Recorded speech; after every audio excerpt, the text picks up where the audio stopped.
साथ मनीषा सिंह और आप देख रहे हैं प्राइम न्यूज। बुलेटिन का रुख करेंगे, लेकिन उससे पहले सबसे बड़ी खबर अब आपको बता दें कि उत्तराखंड में सीएम पुष्कर सिंह धामी का कार्यक्रम पेंशन योजनाओं की राशि डीबीटी के माध्यम से करेंगे ट्रांसफर। समाज कल्याण विभाग के लाभार्थियों को मिलेगी अप्रैल माह की पेंशन।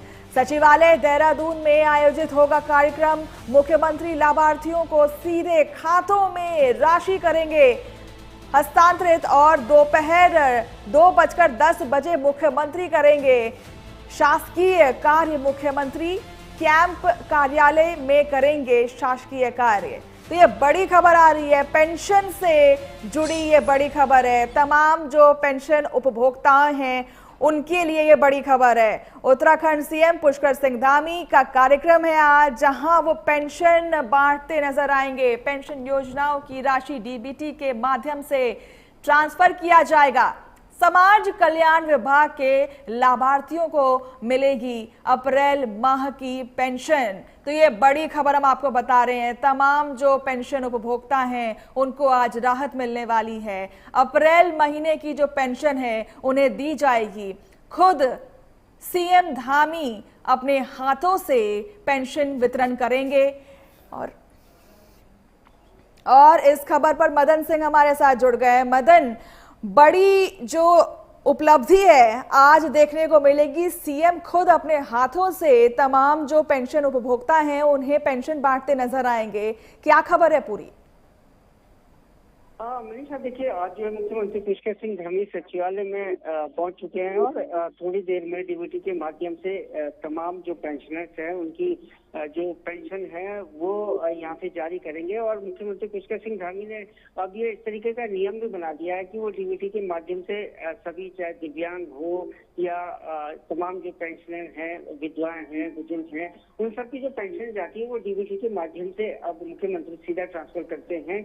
और विगत कई महीनों से इस तरीके की परंपरा बनी हुई है, क्योंकि पहले तमाम दिक्कतें आती थी और कई शिकायतें भी तमाम पेंशनर्स की रहती थी कि जो उनकी पेंशन है उसमें कई तरीके की दिक्कत होती थी, कई बार देरी हो जाती थी। लेकिन अब मुख्यमंत्री पुष्कर सिंह धामी ने इस तरीके का ये नियम बनाया है कि तमाम जो पेंशन है वो सीधे डीबीटी के माध्यम से भेजी जाए, ताकि सभी को एक साथ ये पेंशन पहुंचती है। और 11 बजे मुख्यमंत्री पुष्कर सिंह धामी ये पेंशन जो है रिलीज करेंगे और उसके साथ ही फिर अपने कैंप कार्यालय। ठीक है मदन, आपसे एक और सवाल ये रहेगा कि जो सीएम धामी है, जो उनकी छवि है वो ऐसी है कि जो वो कहते हैं वो करके दिखाते हैं, और ऐसे में ये बड़ा वादा था जिस पर वो खरे उतर रहे हैं।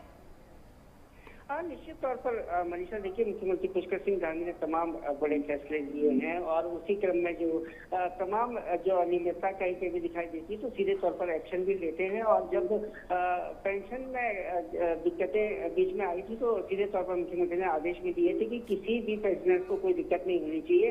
और जब ये बातें सामने निकल करके आई कि तमाम पेंशनर ऐसे हैं जिनको की कई समय पर पेंशन नहीं मिल पाती है, तो उन्होंने ये बड़ा फैसला लिया और अब डीबीटी के माध्यम से ये अप्रैल माह की पेंशन मुख्यमंत्री डालने जा रहे हैं। और निश्चित तौर पर जिस तरीके से तमाम विधानसभाओं की समय समीक्षा भी कर रहे हैं और प्रत्येक जो भी कार्य है उसको पूरी तन्मयता से वो देख रहे हैं और कहीं पर कोई कोताही दिख रही तो सीधे तौर पर। ठीक है मदन, बहुत बहुत शुक्रिया आपका हमारे साथ जुड़ने के लिए और तमाम जानकारी हम तक साझा करने के।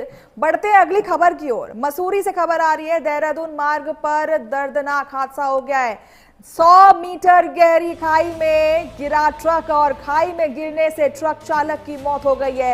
हेल्पर साजिद गंभीर रूप से घायल हो गए। नींद की झपकी के कारण यह पूरा हादसा हुआ है। रेस्क्यू कर खाई से निकाले गए हैं शव। तो देखिए, देहरादून मसूरी मार्ग पर बुधवार तड़के एक दर्दनाक हादसा हो जाता है। राशन और कोल्ड ड्रिंक से भरा एक ट्रक अनियंत्रित होकर 100 मीटर गहरी खाई में जा गिरता है। हादसे में ट्रक चालक मुबारक की मौके पर ही मौत हो जाती है, जबकि हेल्पर साजिद गंभीर रूप से घायल है। सूचना मिलते ही पुलिस, एसडीआरएफ और एनडीआरएफ की टीमों ने संयुक्त रेस्क्यू अभियान चलाकर दोनों को बाहर निकालने का काम शुरू कर दिया है। और प्राथमिक जांच में चालक को नींद की झपकी आना हादसे का प्रमुख कारण बताया जा रहा है। तो ये बड़ी खबर हम आपको बता रहे हैं। देहरादून हाईवे पर ये बड़ा हादसा हो गया, जहां नींद की झपकी की वजह से एक ट्रक चालक एक्सीडेंट से ट्रक के बारे में सूचना मिली थी। करीब सुबह 5:30 बजे के आसपास सूचना मिली थी। एक ट्रक खाई में गिर गया। सूचना पर पुलिस और फायर सर्विस की टीम मौके पे आई तो देखा कि एक ट्रक जो देहरादून से चला उत्तरकाशी जाना था, इसमें सड़क से नीचे करीब 100 मीटर नीचे खाई में गिर गया। कितने लोग इसमें सवार थे और क्या प्रथम दृष्टया क्या लग रहा है? नहीं, इसमें 2 लोग सवार थे और एक की संभवतः मृत्यु हो गई, एक घायल है। बाकी 108 के कर्मचारी भी नीचे में फर्स्ट एड दे रहे हैं। SDRF की टीम भी आ गई है मौके पर और उसको घायल को निकालने का, मृतक की डेड बॉडी निकालने का प्रयास कर रहे हैं। इस खबर पर ज्यादा जानकारी के लिए सुनील सोलकर हमारे साथ जुड़ गए हैं। सुनील, जरा बताएं, ये बड़ा हादसा हो गया है, ऐसे में ट्रक चालक की मौत हो गई है और अब क्या स्थिति बनी हुई है वहां पर? हालिया क्या जांच की जा रही है? ये मामला है उत्तरकाशी का होता है और जाता है। ट्रक चालक मौत हो जाती है तो वो गंभीर रूप से घटना की सूचना। ठीक है सुनील, बहुत बहुत शुक्रिया आपका हमारे साथ जानकारी साझा करने के लिए। बढ़ते हैं अगली खबर की तरफ। बंगाल जीत से उत्तराखंड बीजेपी में उत्साह है और उत्तराखंड दौरे पर आएंगे बीजेपी राष्ट्रीय अध्यक्ष के दौरे से कार्यकर्ताओं में जोश भरेंगे और 2027 में बीजेपी सरकार बनाने का संकल्प लिया जाएगा। तो ये बड़ी खबर हम आपको बता रहे हैं, पश्चिम बंगाल से है। पश्चिम बंगाल चुनाव में मिली ऐतिहासिक जीत के बाद उत्तराखंड बीजेपी खेमे में भारी उत्साह देखने को मिल रहा है। प्रदेश प्रवक्ता नवीन ठाकुर ने कहा है कि इन परिणामों ने कार्यकर्ताओं में नई ऊर्जा का संचार किया है और इसी बीच खबर है कि बीजेपी के राष्ट्रीय अध्यक्ष भी जल्द ही उत्तराखंड दौरे पर आने वाले हैं। राष्ट्रीय अध्यक्ष का आगामी उत्तराखंड दौरा चुनावी रणनीति का अहम हिस्सा माना जा रहा है। पार्टी की उम्मीद है कि इस दौरे से स्थानीय कार्यकर्ताओं का मनोबल और बढ़ेगा, जिससे 2027 में एक बार फिर उत्तराखंड में बीजेपी की सरकार बनाने का लक्ष्य पूरा हो सकेगा। तो ये बड़ी खबर आ रही है, 2027 में बीजेपी सरकार बनाने पर उत्साह देखा जा रहा है कार्यकर्ताओं में और इसी के तर्ज पर बिल्कुल निश्चित तौर पर हमारे राष्ट्रीय अध्यक्ष युवा हैं और उन्होंने हर युवा के मन में एक आस जगाई है। बंगाल चुनाव में आपने देखा किस प्रकार युवाओं ने बढ़ चढ़कर हिस्सा लिया और उत्तराखंड आगमन पर भी उत्तराखंड का युवा, उत्तराखंड की भारतीय जनता पार्टी उनके स्वागत के लिए जो है बहुत उत्साहित है। राष्ट्रीय अध्यक्ष जी के आने के बाद निश्चित तौर पर 2027 की जो जीत होगी वो और बड़ी होगी और प्रचंड होगी। बिल्कुल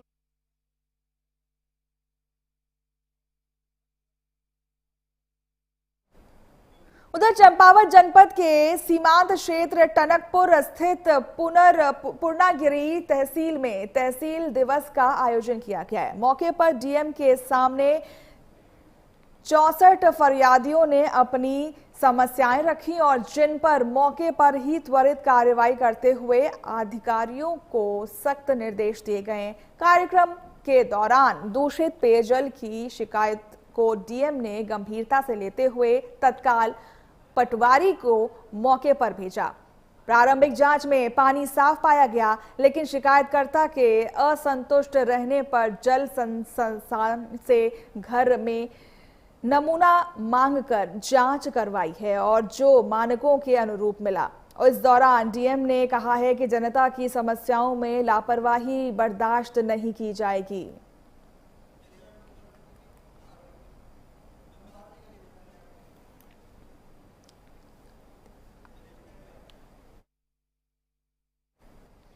उधर उधम सिंह नगर पुलिस में बड़ा फेरबदल देखने को मिला है। एसएसपी अजय गणपति ने 10 निरीक्षकों को बदला है। रुद्रपुर और जसपुर सहित 10 थानों में बदलाव किया जाएगा और कानून व्यवस्था मजबूत बनाने पर जोर दिया जा रहा है। उधम सिंह नगर जिले में कानून व्यवस्था को और अधिक शक्ति मिलने वाली है, बल मिलने वाला है और इसी के तर्ज पर वरिष्ठ पुलिस अधीक्षक अजय गणपति ने पुलिस महकमे में बड़ा फेरबदल कर दिया है।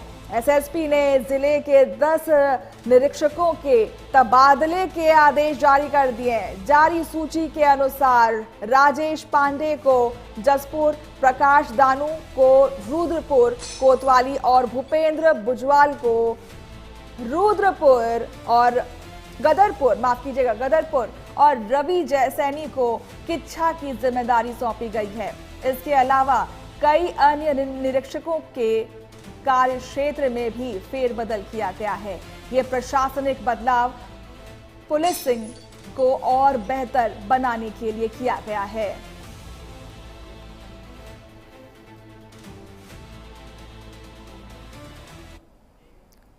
उधर उत्तराखंड के सीमावर्ती गांव के विकास के लिए वाइब्रेंट विलेज योजना गेम चेंजर साबित होगा। मुख्यमंत्री पुष्कर सिंह धामी ने इस योजना को सीमांत क्षेत्रों के लिए वरदान बताते हुए प्रधानमंत्री नरेंद्र मोदी का आभार जताया है और इस योजना का मुख्य उद्देश्य इन गांवों में सड़क, बिजली, स्वास्थ्य और संचार जैसी बुनियादी सुविधाओं को मजबूत करना है। साथ ही पर्यटन को बढ़ावा देकर स्थानीय युवाओं के लिए रोजगार के नए अवसर भी पैदा किए जाएंगे।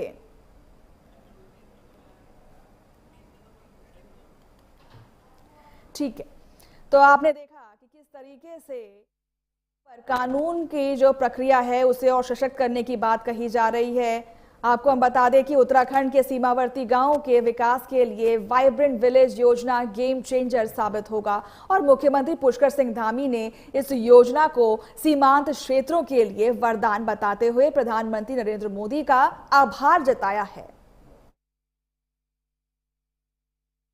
देखिए, चूंकि हमारा राज्य दो अंतर्राष्ट्रीय सीमाओं से लगा हुआ राज्य है और वाइब्रेंट विलेज का जो कॉन्सेप्ट है भारत सरकार जो आदरणीय प्रधानमंत्री मोदी जी के नेतृत्व में लेकर आई है, निश्चित रूप से जहां इससे वाइब्रेंट विलेज जो हमारे सीमांत के क्षेत्र हैं उन क्षेत्रों में लोगों को उनकी आर्थिकी भी बढ़ेगी, व्यापार के अवसर भी मिलेंगे, पर्यटन, रोजगार सभी प्रकार के अवसर खुलेंगे और तेज़ गति से उन गाँवों का विकास होगा। तो ये ट्रेड खुलने से निश्चित रूप से एक नई शुरुआत भी ये होगी।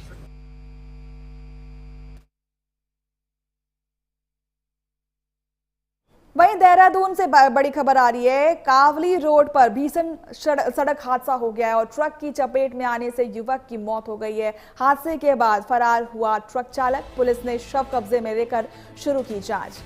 बड़ी खबर आ रही है, देहरादून के कावली रोड पर एक दर्दनाक सड़क हादसा सामने आया है, जहां एक लोडेड ट्रक की चपेट में आने से युवक की मौके पर ही दर्दनाक मौत हो गई है। घटना के बाद आरोपी ट्रक चालक मौके से वाहन छोड़कर फरार हो गया है। सूचना मिलते ही स्थानीय पुलिस टीम मौके पर पहुंची और शव को कब्जे में लेकर कानूनी कार्रवाई शुरू कर दी गई है। पुलिस ने आसपास के सीसीटीवी फुटेज खंगालना शुरू कर दिया है और फरार चालक की गिरफ्तारी के लिए तलाश जारी कर दी है। हादसे से इलाके में हड़कंप मचा हुआ है।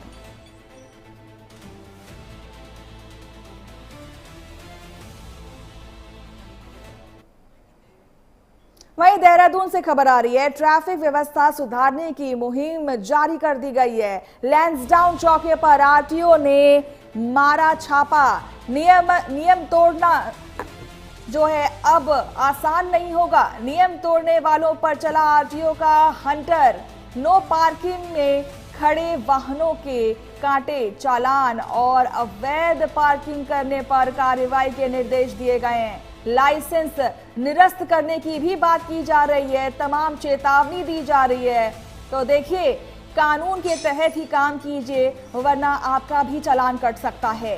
देहरादून के व्यस्ततम लैंसडाउन चौक पर ट्रैफिक जाम की समस्या से निपटने के लिए परिवहन विभाग ने अब सख्त रुख अपना लिया है। आज आरटीओ परिवर्तन डॉक्टर अनीता चमोला ने अपनी टीम के साथ औचक निरीक्षण किया, जिससे नियम तोड़ने वाले वाहन चालकों में हड़कंप मच गया है। कार्रवाई के दौरान नो पार्किंग और गलत दिशा में खड़े वाहनों के चालान किए गए हैं। आरटीओ ने सभी ट्रांसपोर्ट यूनियनों को कड़ी चेतावनी दी है कि यदि यातायात में बाधा उत्पन्न की गई तो न केवल गाड़ियां सीज होंगी बल्कि ड्राइविंग लाइसेंस भी निरस्त कर दिया जाएगा। हमेशा से ही और ट्रैफिक जैम की एक मतलब समस्या आती रहती है और इस संबंध में जो यहाँ पे लोकल गाड़ियाँ खड़ी होती हैं मैजिक के लिए, सिटी बस के लिए, लोकल बसेस और जो हिल रूट्स पे जो बैग्स चलती हैं उनके लिए स्थान नियत किए गए हैं और सभी यूनियंस को बताया गया है कि कहाँ पर गाड़ी आपने लगानी है, कितनी गाड़ियाँ लगानी है और कहाँ नहीं लगानी है।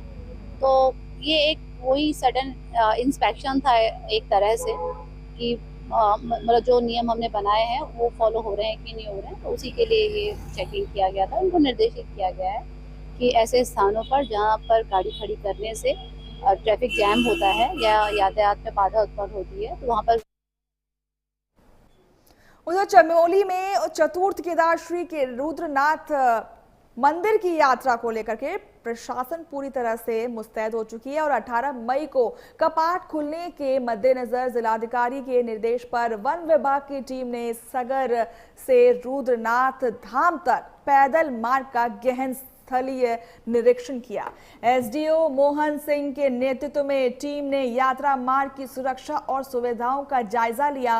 प्रशासन का मुख्य उद्देश्य श्रद्धालुओं के लिए यात्रा को सुगम बनाना है, व्यवस्थित बनाना है और सुरक्षित बनाना है ताकि आने वाले तीर्थ यात्रियों को किसी भी प्रकार की असुविधा ना हो।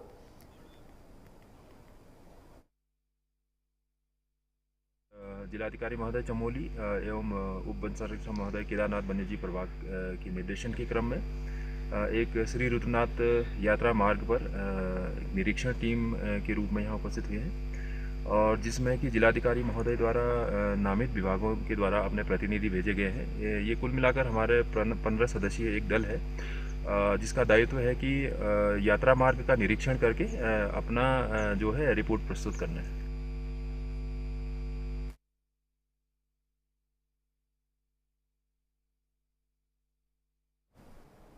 वहीं चंपावत में दर्दनाक सड़क हादसा देखने को मिला है। कार बैक करते समय खाई में गिरी और 200 मीटर गहरी खाई में जा गिरी।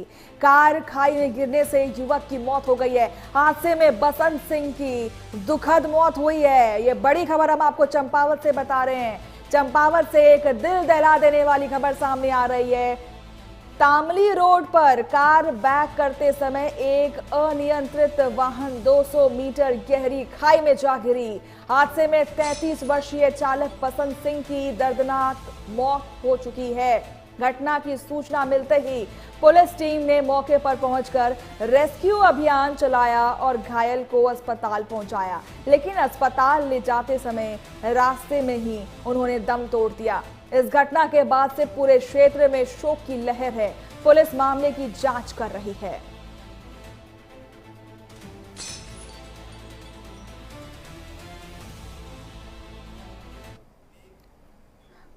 चंपावत से अगली खबर आ रही है। भारी बारिश से किसान परेशान हो चुके हैं। बारिश ओलावृष्टि से फसलें बर्बाद हो रही हैं, फसलों को नुकसान पहुंच रहा है और इससे ग्रामीण बेचैन हैं। सीडीओ जीएस खाती ने की किसानों से अपील, किसानों को दिया मुआवजे का आश्वासन। देखिए, अभी हाल में ही कई जगह बरसात की खबरें आ रही हैं, ओलावृष्टि की खबरें आ रही हैं और ऐसे में किसान परेशान है। चंपावत में भारी बारिश और ओलावृष्टि से फसलों को भारी नुकसान पहुंच रहा है, जिससे किसान बेहद चिंतित हैं। स्थिति को देखते हुए प्रशासन पूरी तरह अलर्ट मोड पर है। सीडीओ जीएस खाती ने किसानों से धैर्य रखने की अपील की है। उन्होंने आश्वासन दिया है कि नुकसान का जल्द आकलन किया जाएगा और नियम अनुसार मुआवजा दिया जाएगा। प्रशासन ने किसानों को निर्देश दिए हैं कि वो किसी भी आपदा की स्थिति में तुरंत कंट्रोल रूम या अपने क्षेत्र के पटवारी को सूचित करें और अफवाहों से दूर रहें, अफवाहों से बचें।